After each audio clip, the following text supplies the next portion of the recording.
Ladies and gentlemen, please take your seats. The program is about to begin.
Ladies and gentlemen, please take your seats. The program will begin momentarily.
Please welcome Citizens Union's Executive Director, Betsy Gothbaum.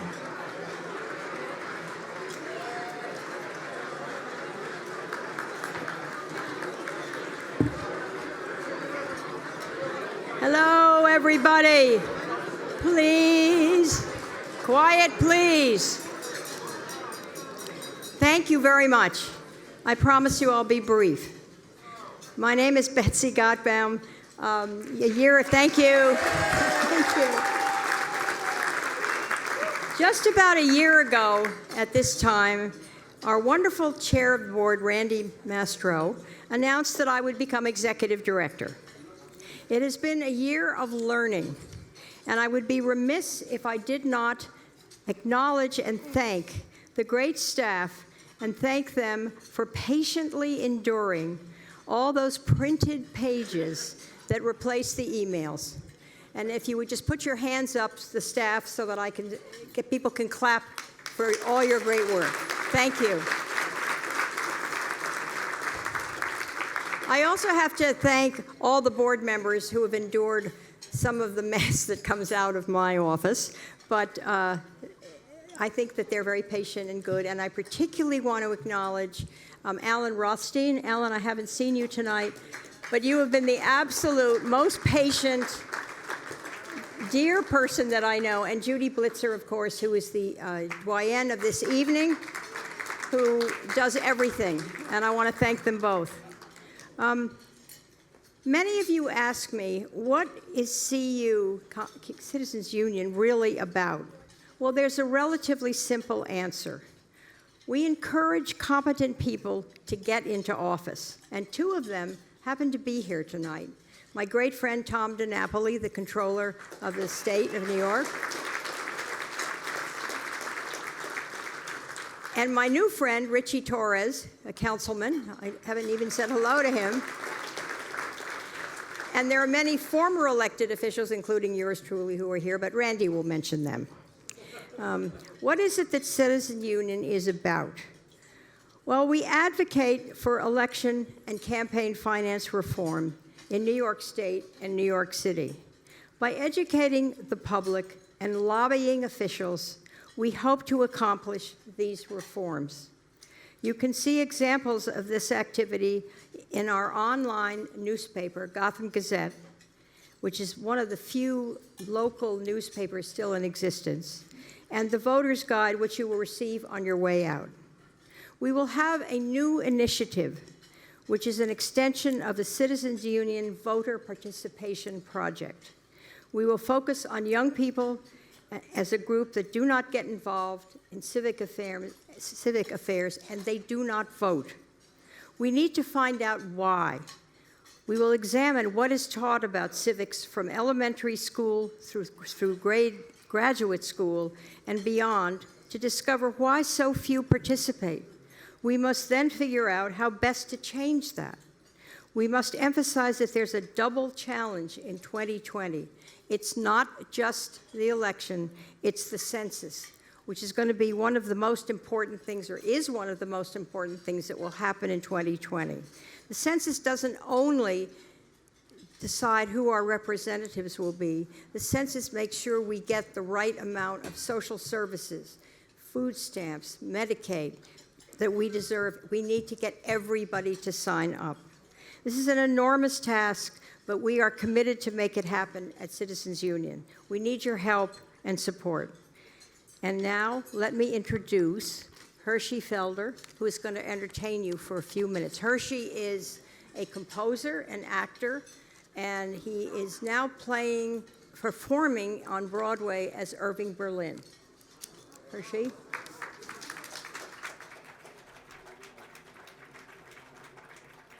Good evening, ladies and gentlemen. It's an honor to be here among so honorable people and to be able to honor New Yorkers, great ones for certain. In so doing, I thought that perhaps to kick off this evening's event with just a little bit of music and just a little bit of art, which is always so very important, to give you a little snippet of two great New Yorkers who came before many of us, who gave this sound to this country from right here in New York. The first is a character that I played on Broadway a number of years ago, George Gershwin. The second is someone I am playing currently, Irving Berlin. I come by it honestly. I know the family members. I know the music. I'll give you just a snippet of what these characters are like. The first one is George Gershwin. Paul Whiteman asked me to compose a piece for solo piano and for jazz band, for a concert of modern American music. At the point when I started writing, I had been summoned to Boston to attend the opening of one of my shows. And it was on that very train, with its whistle,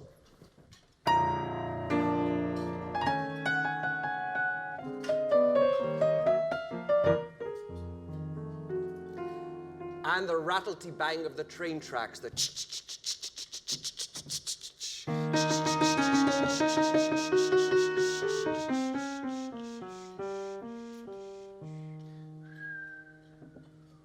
that I could hear a musical kaleidoscope of America, our national pep, our metropolitan madness, our blues. You see, I hear music in the heart of noise. And by the time I reached Boston, I could see the entire Rhapsody in Blue right before my very eyes. The work had its premiere right here in New York City on Lincoln's birthday, February 12th, 1924. It was a cold, snow-blown day. The concert was to begin at 3 o'clock in the afternoon, so I started to get dressed at 8 o'clock in the morning. As we approached Aeolian Hall at 34 West 43rd Street, I could see a line around the corner, 4 people thick. And between the large snowflakes, I could hazily see the marquee. Paul Whiteman presents an experiment in modern music. The snow was blowing. The wind was howling, hats flying into the streets, but people were there. And the characters that were there, characters like Rachmaninoff, Heifetz, Stokowski, Godowski, Stravinsky, the greatest musicians and composers in the whole world, all there to judge what exactly was American music. Now, that should have been enough to keep me nervous, but I was soon informed that the Rhapsody and I were to be 22nd on a program of 23 pieces. And if that wasn't bad enough, somewhere in the first half of the program, the ventilation system inside the theater broke. It was below zero on the outside, on the inside, like a steam bath. Now, I'd been getting headaches since being kicked in the head by a horse when I was 6. Well, this was by far the worst headache that I had ever had. Well, just as I was dealing with this miserable headache, the stage manager bellows my name. George Gershwin, a Rhapsody in Blue! I made my way onto the stage. After some 3 hours, people had simply had enough. They were starting to leave. The headache got worse. And then the music began. I quickly looked at the audience. Those that were starting to leave were now running right back to their seats.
Now, just a little bit of the second character, also a great New Yorker. This will require a little bit of your help. It won't be much of a problem, I promise you. So this is Irving Berlin, all right? Irving Berlin was a remarkable person. I didn't get to meet him, but I do know the entire family. A remarkable, wonderful, wonderful group of New Yorkers who really contribute and whose father really gave this country its voice. So this is a story about a song that all of you know. Its origins and what happened to it, people don't really know the story of this song. And he's a little bit of a different character. He goes like this. Well, it was 1918, and I was working on a show for Flo Ziegfeld. And it seemed that I really needed to write an anthem for the show. I thought the show needed the anthem, so I wrote one. But when I sang bits and pieces of it to my musical secretary at the time, Harry Ruby, all he said was, Jesus, Irving. Everyone and their brother is trying to write some kind of sappy patriotic song. Do we really need another one? Besides that bit that you sang to me, what was it? God bless America. It's really just so sticky, isn't it? So I took the song and I put it away in the trunk. 20 years later, 1938. It was a time in this country where there was this war going on in Europe that here absolutely nobody wanted any kind of involvement in any sort of war. That really got me to thinking about a song that I had composed exactly 20 years before that I stuffed away in the trunk because my musical secretary said, Jesus, Irving, there's nothing left to be said about anything patriotic. So when the singer Kate Smith called looking for a song to celebrate Armistice Day in 1938, I went and I dug that song out of the trunk, and that's the song I gave her. That's a very personal song for me. The lyrics aren't the land that we love, they're the land that I love. So as a gift back to this country that I love so very much, I donated all future rights and royalties of this song in perpetuity to the Boy Scouts and Girl Scouts of America. While the storm clouds gather far across the sea, let us swear allegiance to our land that's free. Let us all be grateful for our land so fair as we raise our voices in a solemn prayer.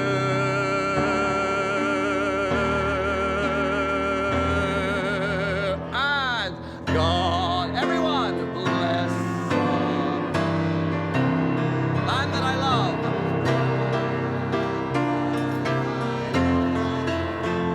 Stand beside her and guide her through the night with the light from above.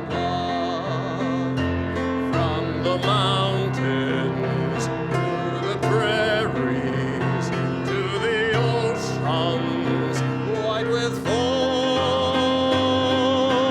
God bless America, my home, sweet home.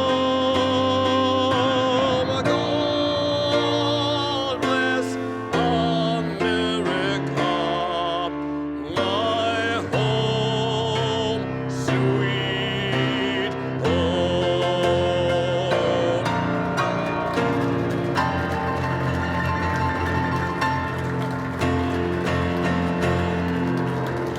Ladies and gentlemen, thank you for the wonderful work you do, and have a wonderful, wonderful evening.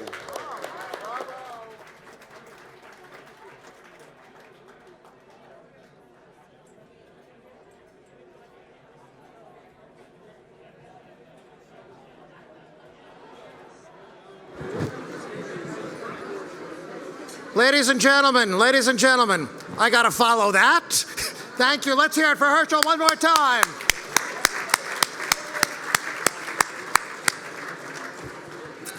Ladies and gentlemen, my name is Randy Mastro, the chair of Citizens Union. Thank you, John. I promise to be uncharacteristically brief. First, I want to thank each and every one of you for being here tonight. I want to thank our great board, and I want to thank so many elected officials and former elected officials who joined us here tonight. I have to call out just a couple. Governor Patterson is with us, David. Former City Controller Bill Thompson is here. Thank you, Bill, for being here. Now I have to get serious for a moment because, ladies and gentlemen, we live in interesting times.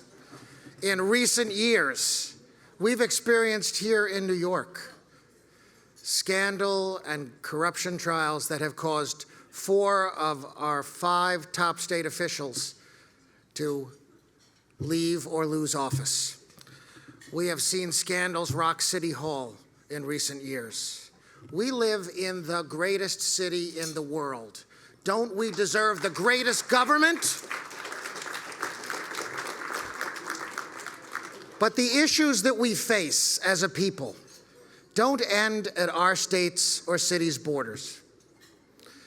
What happens in Washington is affecting us every day, and Citizens Union has responded.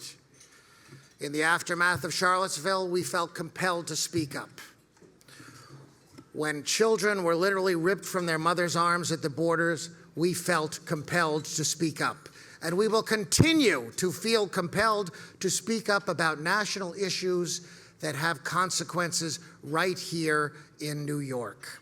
And that's why Citizens Union and its mission are more important than they have ever been before. To hold government accountable, to focus on integrity and honesty and openness, to ensure that we have full and fair democratic elections. That's what Citizens Union has stood for 120 years.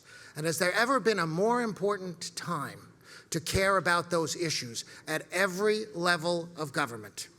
And at a time when some would say our democratic institutions are under assault, it is time for we the people to speak up and to defend and preserve those democratic institutions and to ensure that honesty, integrity, ethics, and openness and accountability in government are our gold standard. So, ladies and gentlemen, I want to thank each and every one of you again for supporting the important work of Citizens Union and organizations like it, because our mission has never been more important. We are so honored tonight to be honoring these 4 honorees who have served at every level of government and who exemplify the very best in New Yorkers.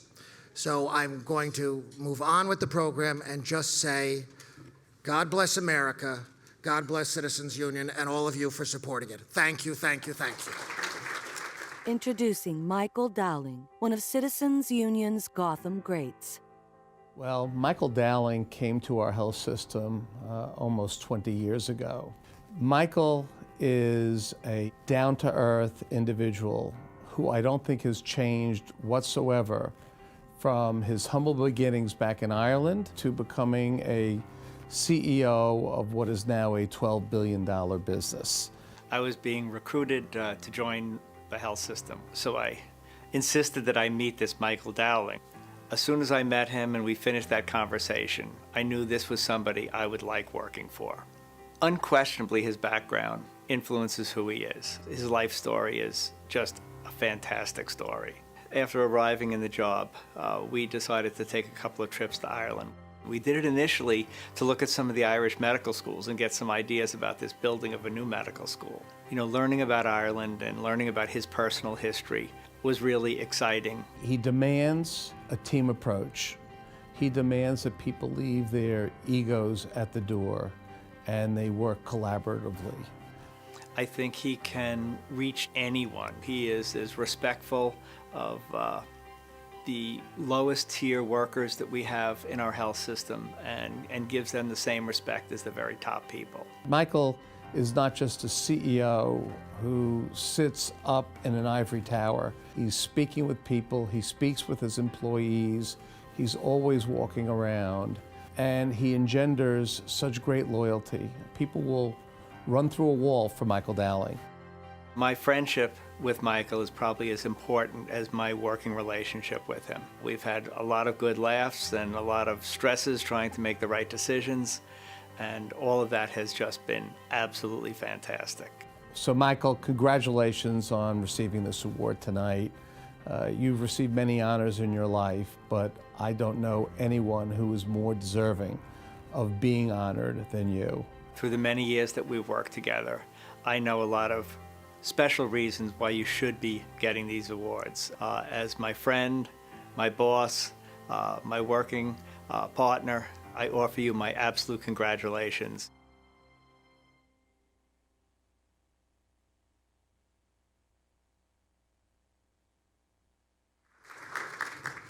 If I were to continue saying all the things that Mike has done, I'd be here all night, and I know you wouldn't be happy about that. However, I do want to say one part of Mike's life that I'm not sure you know, and that is that he was in the National Irish Rugby Championship team, right? I think so, Mike, right? Anyway, he's a great rugby player and apparently goes back to Ireland all the time to play rugby and to observe it. So, Mike, will you come up and receive your award?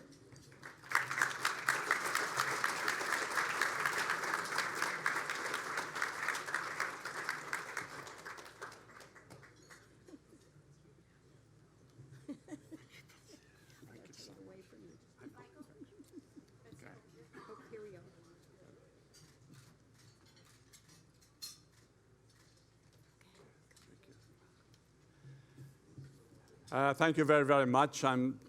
This is a wonderful honor. And let me just correct one thing. I did play rugby, but the game that I actually played and won the national championship on is an Irish national sport called hurling, H-U-R-L-I-G. It's not curling. It's that game with a big stick that you hit people with. And get pleasure out of. So I do go back to Ireland. My whole family is in Ireland, so I do go back pretty regularly. But I'm delighted to be here. It's wonderful to be among a group of individuals like this, and it's wonderful to get this honor from the Citizens Union, who has done extraordinary work for such a long period of time. Organizations last and they die. Not too many organizations have the sustainability of this organization that has done such great work over such a long period of time, numerous generations, multiple presidents, multiple mayors, accomplishing things each time. That's something to be extraordinarily proud about. I also want to take this moment to say a special congratulations to the other honorees, Jay, Caitlyn and Suri. And Suri and I worked together in government because I spent 12 years with Governor Cuomo, and I worked with Suri in the state government at that point, and she's a phenomenal person, as all of you here know, and delighted to be on the stage with her. So let me just make one or two comments. I'm obviously going to be very, very, very brief because otherwise, Randy will come up here and cut off the microphone. But you've done important work, as I just mentioned, but it is now as important as ever before, because we have to bring back elements of honesty and transparency and civility to all public discourse so that we can have honest, intelligent conversations about the issues that affect our communities, affect individuals, and affect each and one of us, and of course, affect our children and our grandchildren. At the end of the day, it's about what we leave to the people who come after us, to our kids. And leadership matters. When you're talking about who you elect, and who you elect to any role, local government, state government, federal government, even leadership in any organization, it matters. It matters a lot. And given some recent experiences that we have had, there are certain things, quite frankly, that we know we should not do as leaders. And let me mention 4. One is have an exalted sense of self.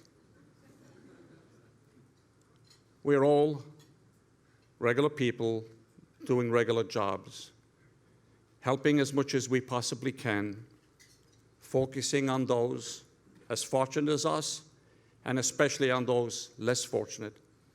But it's not just about us. Second thing is not to do, to divide instead of unify, to demonize those who disagree, to promote divisiveness.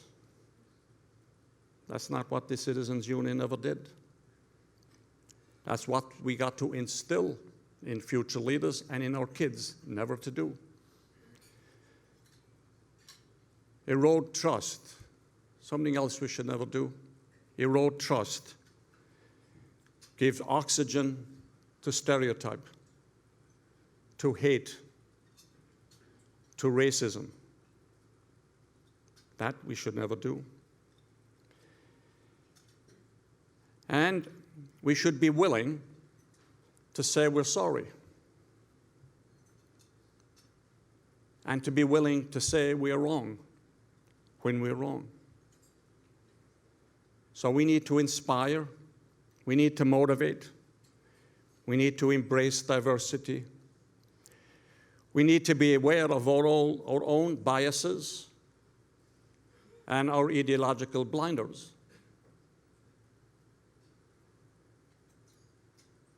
We need, more importantly, to be optimistic.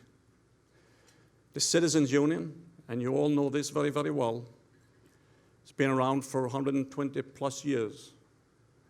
You've seen good times and bad times. And life is always a struggle between good and bad, right and wrong, forces of inclusion and forces of exclusion. You've seen the low times and the high times. But if you take a look at it over the long period, good wins out. Things have improved. We're in a better situation today than we were before. Being nostalgic is not a strategy. We can all think back of what the way it was, but what we've got to be doing is talking about the way it should be. So I would applaud all of you for everything that you do. Your role today, as I said at the beginning, is more important now than ever before. So be optimistic. Things change for the better. Hang in there. Don't quit. And one last thing, something I think that is unbelievably necessary. We need to spend a lot more time educating our kids in school. There should be courses in college and in high school about civility, public service, compromise,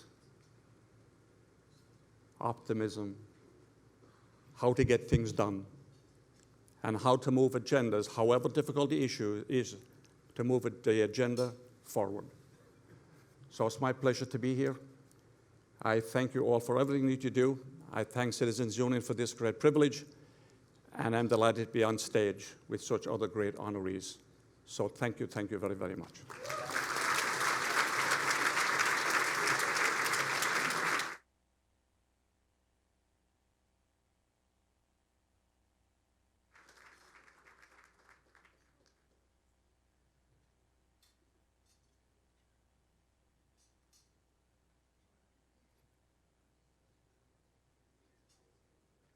Introducing Caitlyn Halligan, one of Citizens Union's Gotham Greats.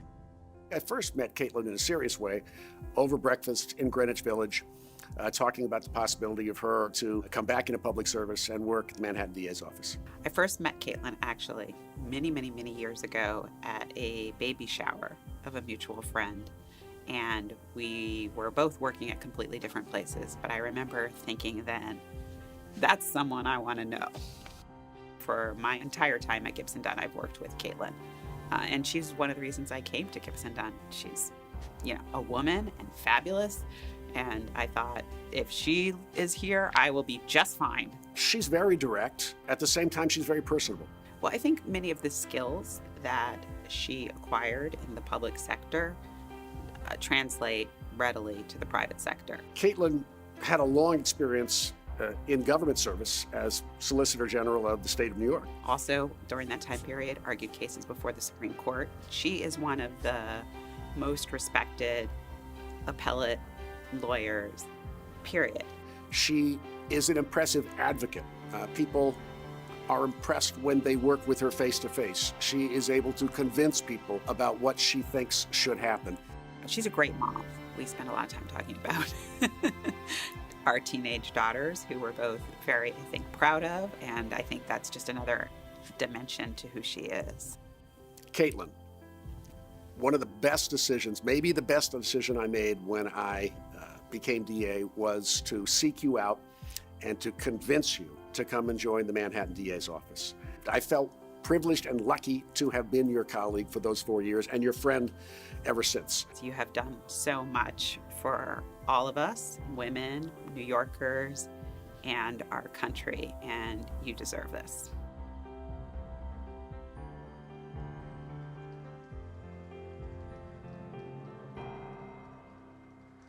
Please welcome former Attorney General Robert Abrams.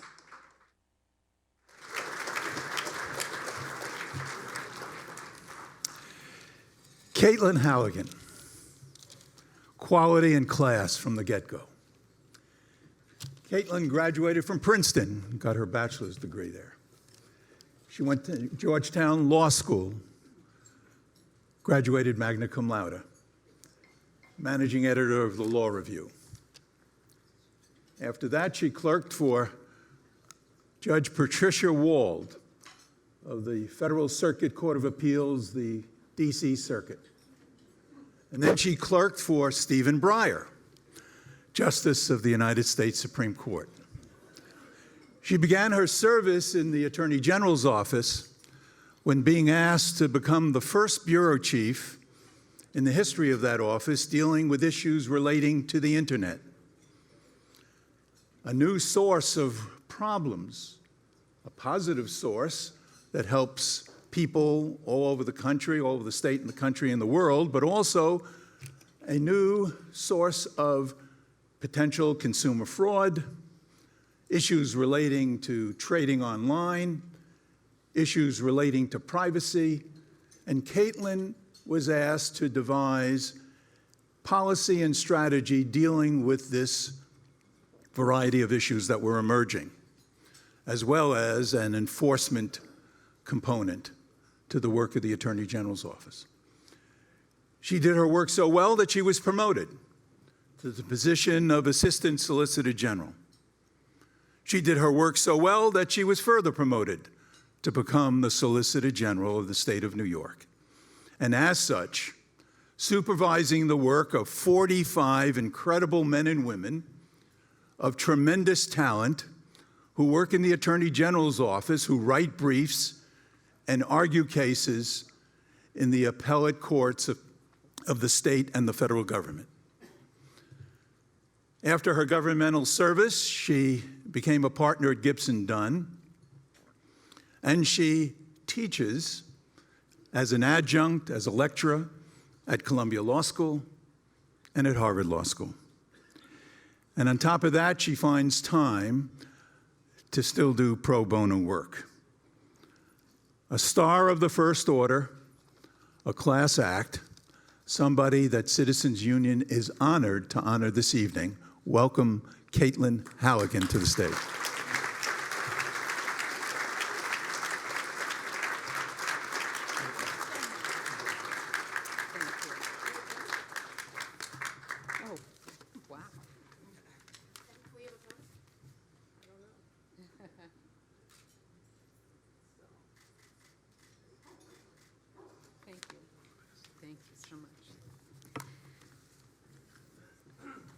General Abrams, thank you so much for that generous introduction and for your many contributions over the years to good government here in New York City and across the state, and especially in the Attorney General's office, which I know is a place we both have tremendous devotion to. And thanks also to Betsy Gothbaum, the formidable executive director of Citizens Union, who has a long and distinguished public service career of her own. So I think I am all that is between you and dinner, and I will be brief. As my partners here tonight can tell you, I am in fact generally much briefer than my partner, Randy Mastro, particularly in court, but that's a story for another evening. I am truly delighted to share this evening with my fellow honorees, Michael Dowling, whom we just heard from, Suri, Kasirer, and especially Jay Johnson, whom I first met 20 years ago through my husband, Mark Falcone, who was Jay's partner at Paul Weiss, until Jay headed off to D.C., where he served all of us and his country with such honor. And I am very grateful also to my own partners and friends who have graciously supported Citizens Union with their checkbooks as well as with their presence here tonight. This event is always an annual favorite for me, and I suspect for all of us, because it's a chance to catch up with so many friends and former colleagues who care deeply about our civic life. Just looking around the room tonight, my friend and partner, Randy Mastro, former colleagues like Dan Alonzo, my comrade in arms in the district attorney's office, Judge Carmen Separak, who I had the honor to appear in front of so many times, usually did okay, not always, and Michael Cardozo, friend, occasional adversary, and so many others. Over the past months, as Michael alluded to, we've all witnessed quite a few political upheavals. And I think some folks have started to wonder whether our democratic institutions are up to the task. I firmly believe that they are, but I also believe that it requires all of us to be completely engaged citizens. I learned that 30 years ago. Fresh out of college with one of my partners who's here tonight, I spent a year teaching at a university in central China. That spring in 1988, unrest in China sparked demonstrations by millions. Because at 21, it seemed sensible to head directly into the eye of the storm, much to the dismay of my father, I'm sure. I went to Beijing and spent days in Tiananmen Square, surrounded by protesters and by soldiers. Students held up signs saying, and here I'm sure my daughter will correct my Chinese pronunciation, Minju Wan Sui, may democracy live 10,000 years. A riff on the Chinese saying, may the emperor live 10,000 years. And in the city where I live, my own students protesting on their university campus and in the streets shared their excitement, but also shared their frustration at their own nascent collective decision-making efforts. Minju handuo mafang, one of them complained in English, which means democracy is a big hassle. Those demonstrations ended tragically, of course, but the abiding commitment that I saw from ordinary citizens who wanted so desperately to participate in their government was what led me to become a lawyer. I realized what a tremendous privilege it is to live in a country where we can all engage in pushing our public elected officials to do what each of us think is right without fear of retaliation. And I also learned that we cannot afford to take democracy for granted. For over 120 years, Citizens Union has been helping us, all of us, to use our freedom wisely and reminding us that democracy is precious, even if it is, often is, a big hassle. Citizens Union has been steadfast in its commitment to promoting meaningful public participation in governing. That mission is critically important today, especially given the turmoil roiling our political process at the state and federal level, and in some ways across the globe. It has never been more essential to have a government that is transparent in its decision-making, truly accountable to the people it serves, and fully committed to the rule of law. So for that reason, I am proud to support Citizens Union, and I thank them for their sustained efforts as well as for this honor tonight. Thank you.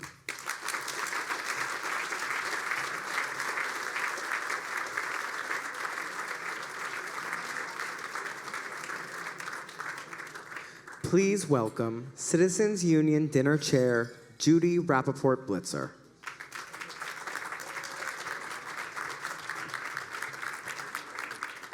Good evening. Thank you for joining us tonight.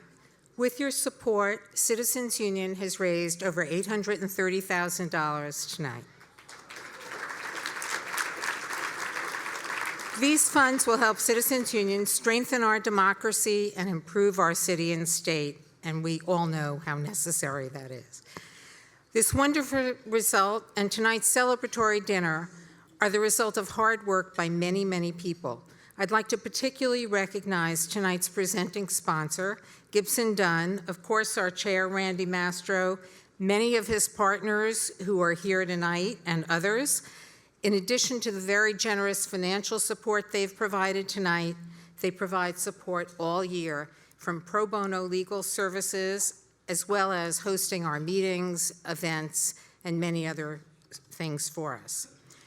Our dedicated dinner committee works throughout the year also to make tonight possible, and I'd like to pay special tribute to Christina Davis and Tony Smith, who work tirelessly on our committee along with other board members, so thank you. For those of you who would like to make a contribution if you're here as a guest, or if you'd like to add to the support you've already provided, there will be envelopes on the Citizens Union table outside the dining room.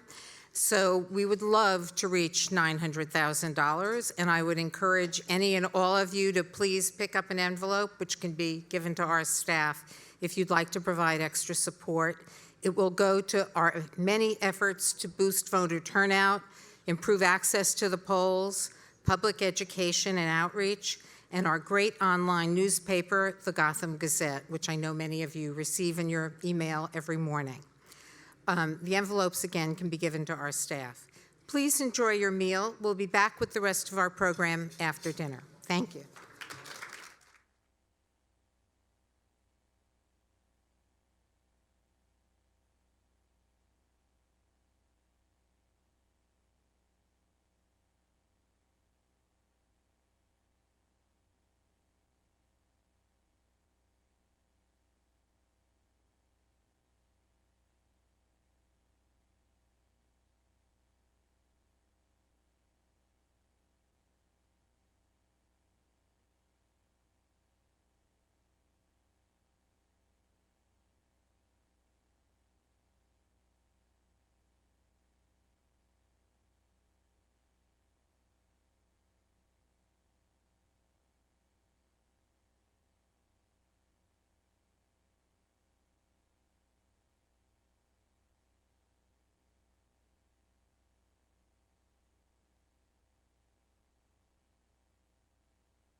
Ladies and gentlemen, please take your seats for the second half of the program.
Ladies and gentlemen, please find your seats. The second half of the program will begin momentarily.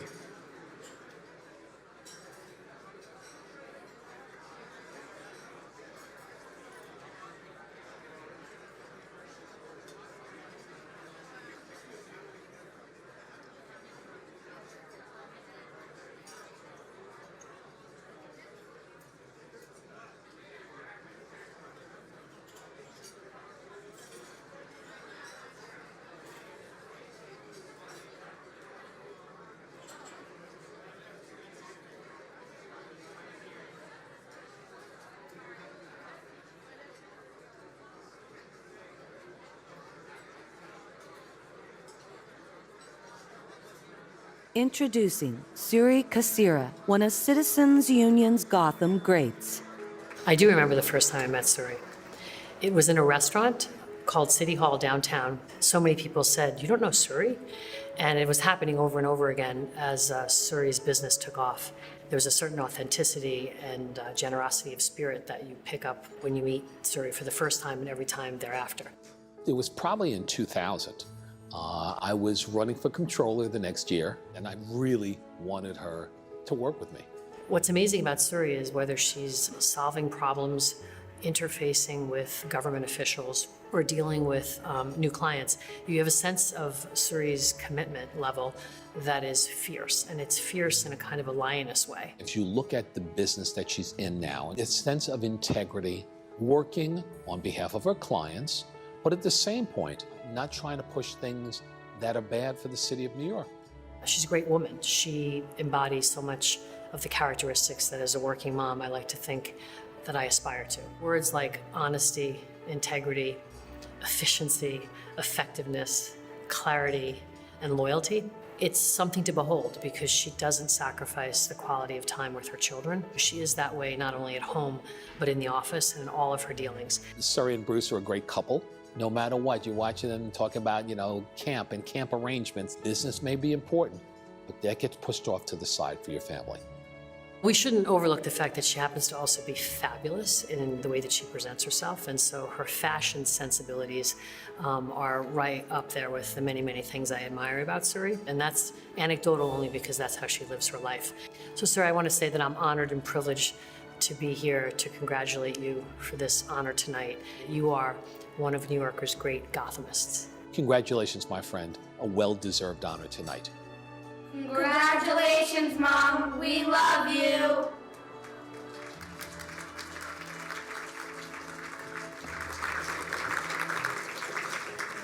Good evening again. It's my great pleasure to be able to introduce my great friend, Suri Kasirer.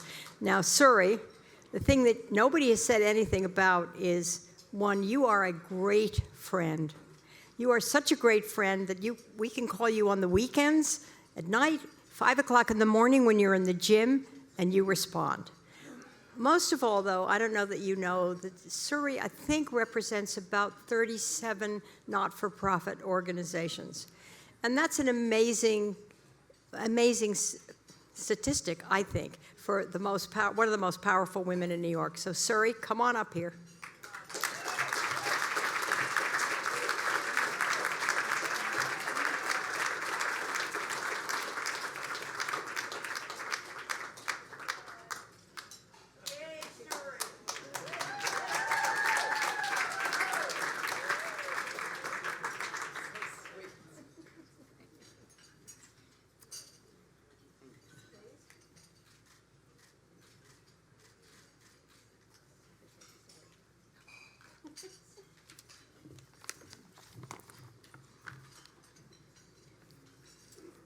Thank you so much, Betsy, for that very kind introduction. I'm really humbled and honored to be recognized in the same group as Caitlyn Halligan, Mike Dowling, and Jay Johnson, all leaders who I admire and who have really made me proud to be a New Yorker. In particular, I'd like to make special mention of Mike Dowling, who I first met in 1992 working for then Mario Cuomo. Mike is brilliant, thoughtful, ethical, and a visionary leader in healthcare. I admired him then, and I have the opportunity to represent him now. He has my utmost respect, and I never fail to be inspired by his dedication and commitment to New York. I'm proud to be honored alongside him. Congratulations to all of you, and I'm so proud to join you at the Citizens Union dinner tonight and to be part of this really amazing event. Thank you to all of you who came here tonight for me, my kids that were in the video, Sophia, Caleb, and Ozzy, my husband, Bruce Teitelbaum, my mom who's here, Gloria Kasirer. Thank you, Mom. And most especially, thank you to everybody from Kasirer Consulting who's here tonight. Carla Matera, Alona Kramer that actually works with all those not-for-profits, Omar Toravaca and Omar Alvarez, and so many others on my team who are not here, who are out working the field tonight, at community boards, at hearings, etc. I also want to acknowledge my longtime friends and a longtime consultant with Kasirer, Cynthia Demise, to my many friends who are here and colleagues and clients. After I left government, while I was job searching, I started consulting. And I kept saying, I really need to find a job. And my husband said to me at that time, you have a job, you have a business. I guess the public service part of my character took a while to embrace leading my own firm. But over the years, it's given me the creativity to connect communities with resources, to work with business and political leaders, and to impact policy for good causes. But most of all, to build a team of talented and mission-driven individuals. It has also allowed me to have deep engagement in profoundly meaningful organizations like the Citizens Union. So several months ago, when my very dear friend Betsy Gothbaum, and everyone who knows her knows she never stops. She is there to help everybody who needs help, whether she likes them or doesn't like them, whether they're a nice person or not a nice person, whether they've been loyal to her or not been loyal to her. She never, ever says no to anybody. She's such a loyal and dedicated friend.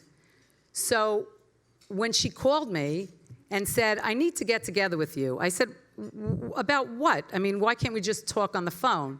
She said, no, I need to get together with you. I was really nervous. She had just taken over this organization, and I knew what was coming. How could I turn Betsy Gothbaum down?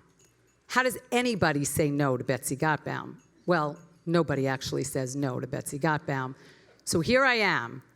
And I'm actually very glad to be here, not just because of Betsy, but because Citizens Union is a really important organization. As someone who runs a business that deals with government, I can tell you from firsthand experience What this organization does every day is vital to a healthy running democracy. Transparency, accountability, honesty, best practices, civic engagement, integrity, oversight, reform, public policy, good government. Those are just some of the things that come to mind when I think of Citizens Union. That's what Citizens Union does, and lots more, day in and day out. So that's the reason why I'm a supporter, and now so are you. For better or not, government at every level plays an outsized role in the lives of all New Yorkers. How we get to work, the MTA, the trains, the buses, cars, bicycles, congestion pricing, where we live, the affordability crisis, NYCHA, rent control. Are you in a condo or a co-op? Are you a renter or an owner? How we educate our children, public schools, charters, parochial schools, vocational schools. How we work, private sector, municipal workers, union contracts, taxes, you name it. And nearly every facet of life here in New York is somehow affected by the way government works. So it's very important that we, the people, not only understand how government works, but how we can make it work even better for everyone in this city. So I understand how important the Citizens Union is. You understand it. And now it's our job to get the word out there so it can continue to do its important work. Betsy, thank you very much for the call. And more so, thank you for being so persistent. Congratulations to the other honorees. Thank you to all for coming tonight and generously supporting this organization. Enjoy the rest of the night.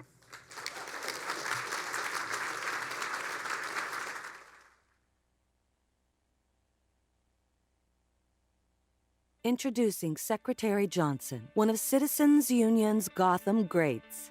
I first met Jay when we were both young associates in the mid-1980s. You could tell he was going to go on to bigger and better things even then.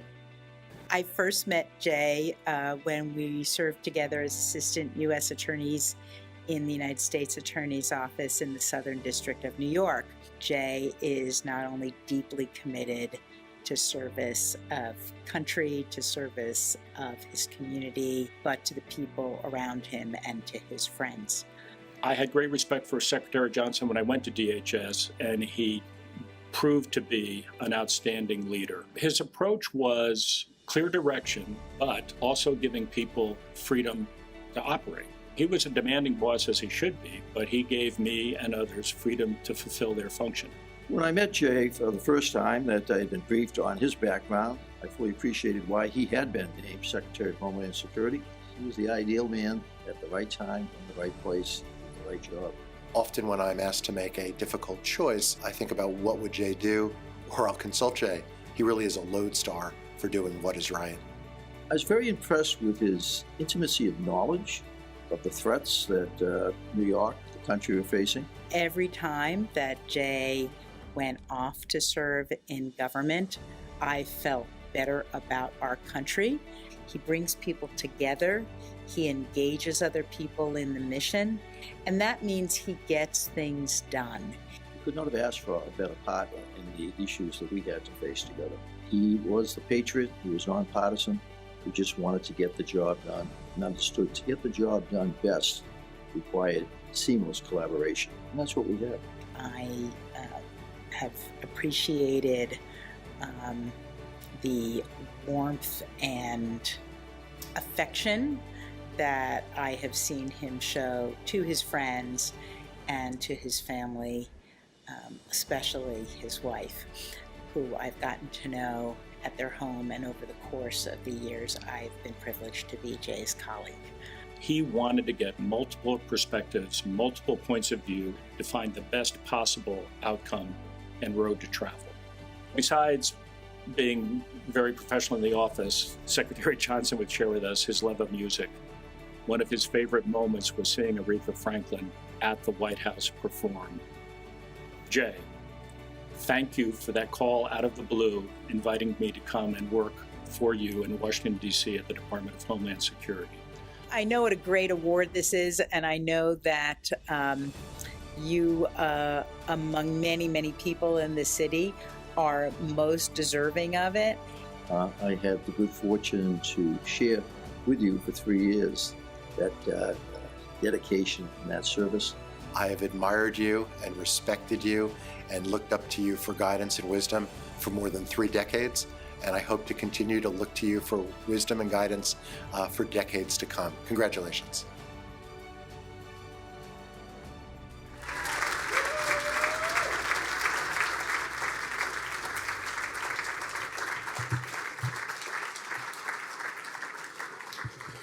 What can I say about Jay Johnson? That I've known him for 30 years as a crusading prosecutor in the Southern District of New York.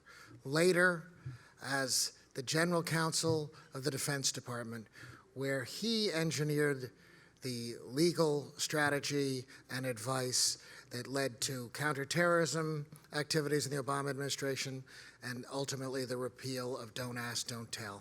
And then, as a great Homeland Security Secretary, who served as a model of reform and good government at that essential, important cabinet position. Ladies and gentlemen, Jay Johnson is a model of good government and how we should lead. Today, we can see him out there time after time explaining to us how government should work, all while carrying a practice at one of the top law firms in this country, Paul Weiss. Ladies and gentlemen, Robert Gates, his former boss at the Defense Department, put it best when he said of Jay, "He's the finest lawyer I ever worked with in government, a straightforward, plain-speaking man of great integrity with common sense to burn." Those words speak volumes about the man we're honoring here tonight as a Gotham Great, and for the first time, the recipient of our Courage in Government Award, my friend, Jay Johnson.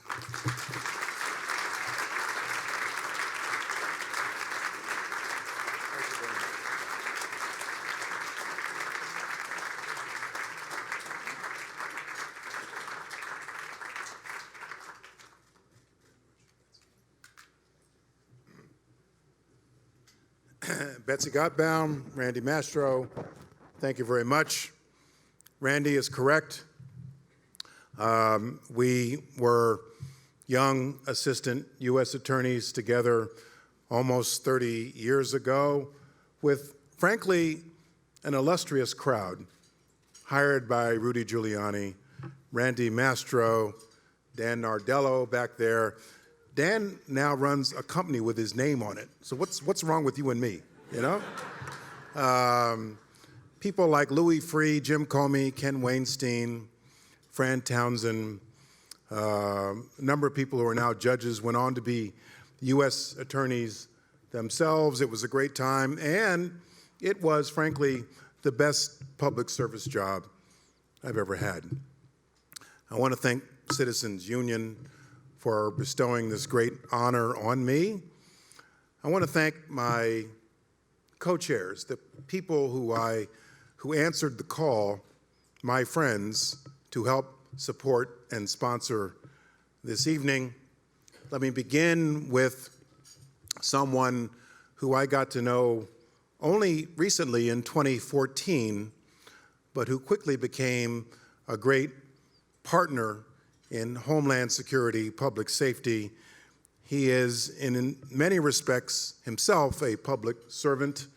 He delivers professional sports to the city of New York, but he also has a great dedication. This is not really known by the people of the city of New York, a great dedication to public safety, to Homeland Security, because he recognizes that he is the custodian of public safety in this city. He was a co-chair for this event, bought a table. I want you all to give a great hand to my friend who I want to give a great hand to and needs a great hand, the owner with his father of the New York Mets, Jeff Wilpen, who's back there somewhere. Okay. Jeff, when was the last time anybody clapped for you like that? Okay.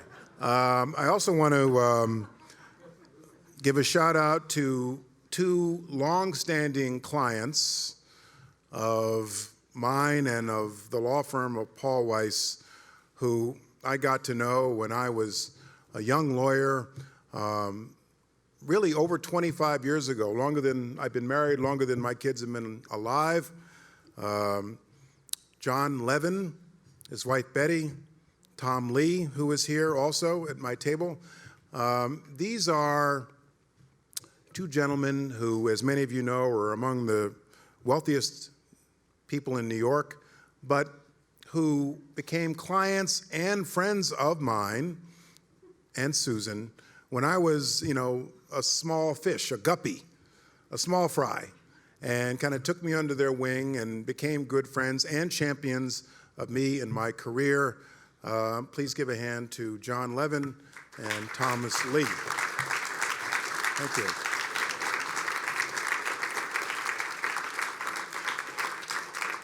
Last but not least. Oh, no.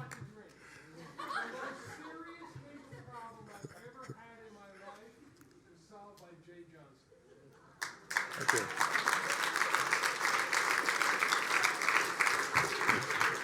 John, if that was the most serious problem you ever had in your life, you've never had a serious problem, okay?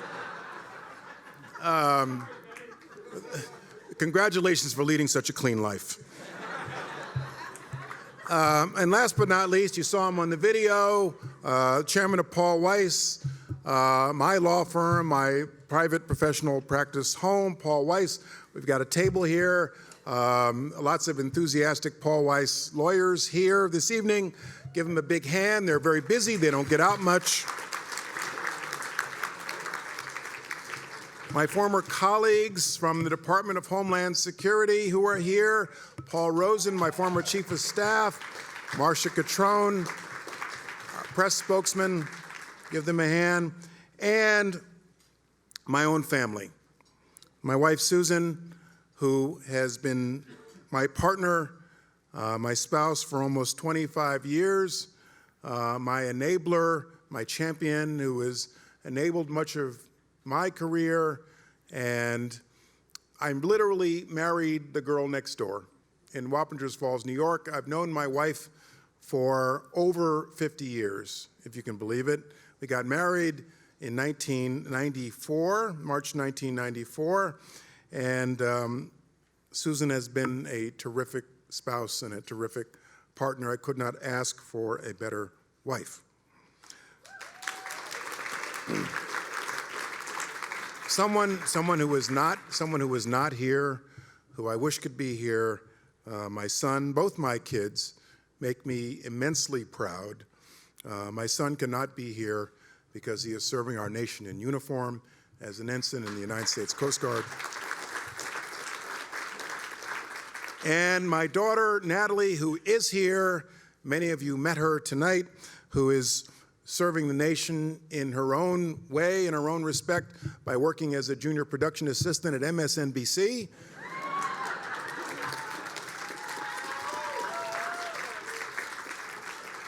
Natalie, you got the biggest hand. I really appreciate the honor. I appreciate the mission of Citizen Union, promoting good government, transparency, participation in our great democracy. I believe in those missions. It's in my DNA. I believe in public service. I believe in good government. When I was Secretary of Homeland Security, we spent, as Paul knows, many hours improving the way in which we deliver Homeland Security to the people of our nation. I was determined, as Paul and Marcia know, to raise morale in the Department of Homeland Security. When I came into office, it was at the bottom of the list among all federal departments and agencies. I was determined to raise morale.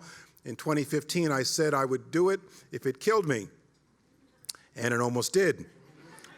One of the things I did to raise morale was to be with the workforce, literally be with the workforce. There's a show, which I've never seen but I've heard about, called Undercover Boss. So one day in March 2016, my front office thought I was a little crazy. I literally put on the badge and the TSA uniform.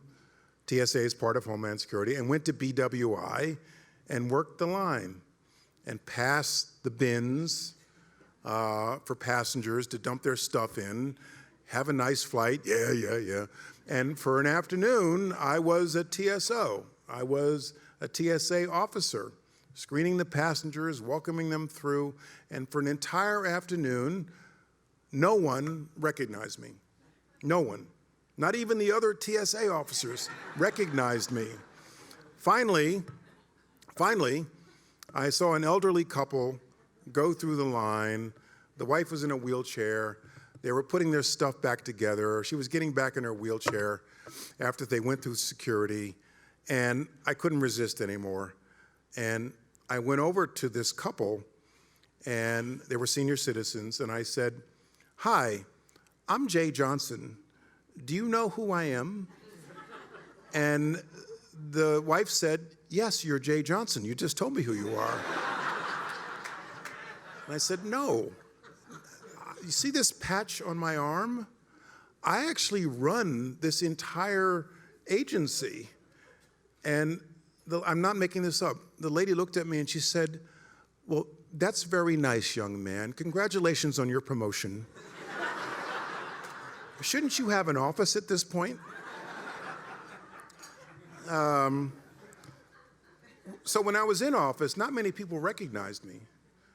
Now that I've left office and I'm on TV occasionally, a lot of people recognize me. In the streets of New York, on the Acela in Washington, D.C. I was at the Bay Street station in Montclair, New Jersey, my hometown, and this fellow looked at me and said, "Has anyone ever told you look just like Jay Johnson?" I said, "No, as a matter of fact." And the other day, I was in Rock Center going to my dental appointment at 630 Fifth Avenue on the 18th floor, and I was in the elevator. I was minding my own business, and I was on the way to, get my crown, and this one other man in the elevator, as we're going up the elevator, said, just out of nowhere, "Are we safe?" Anybody ever seen Marathon Man? On the way to the dentist? "Are we safe?" And I said something to him that I wanted to say 3 years in office. "Well, we're safe until we're not safe." That's the best I can tell you. So I believe that those of us who are honorees in an organization like this, we should support the organization, as I think we have done tonight, but also serve as champions going forward for the mission of this organization. Part of the responsibility of accepting an honor such as this is to be a champion for the cause of an organization like Citizen Union. And in my post-government life, in my private life, I pledge to all of you, and I pledge to you, Betsy and Randy, to be a champion for good government, for transparency in government, for voter participation in government, for democracy in our government, for reform, for better government in my private life. I will leave you with the words of someone who I quoted often in office. It's in my DNA. For those of you who are feeling a little pessimistic, a little down about our democracy right now, I want to quote to you Natalie's great-grandfather. Natalie's great-grandfather was born in 1893 in Bristol, Virginia, Dr. Charles S. Johnson, the son of an emancipated slave.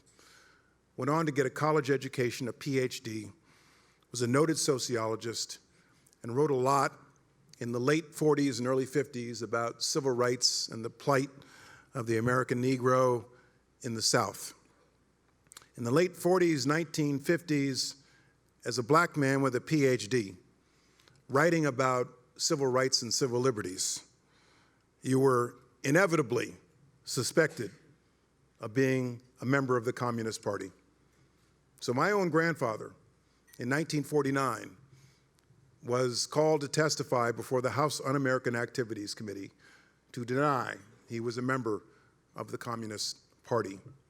Notwithstanding that, he had an unbridled, unqualified optimism about the strength of our democracy. He died in October 1956, 11 months before I was born. 1 month before he died, he wrote in the New York Times Magazine something that is quoted often, including by myself, about his own optimism about our democracy.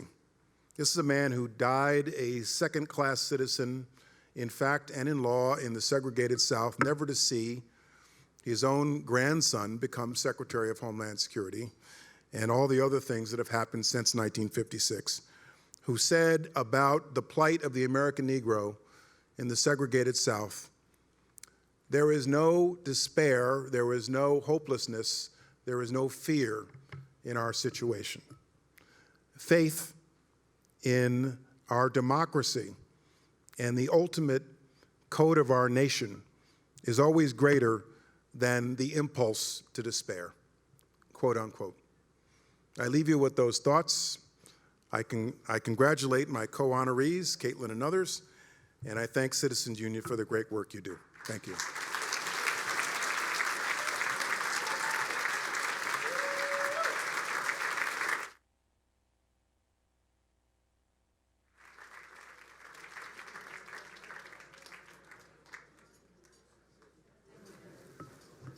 Wow. That concludes our program. Let's hear it one more time for our distinguished honorees, Jay and Suri and Caitlyn and Michael. Ladies and gentlemen, thank you for being here tonight. Please pick up your door prize. It's a t-shirt that says, if you don't vote, don't complain. So vote on November 6th. Good night, everybody, and thank you.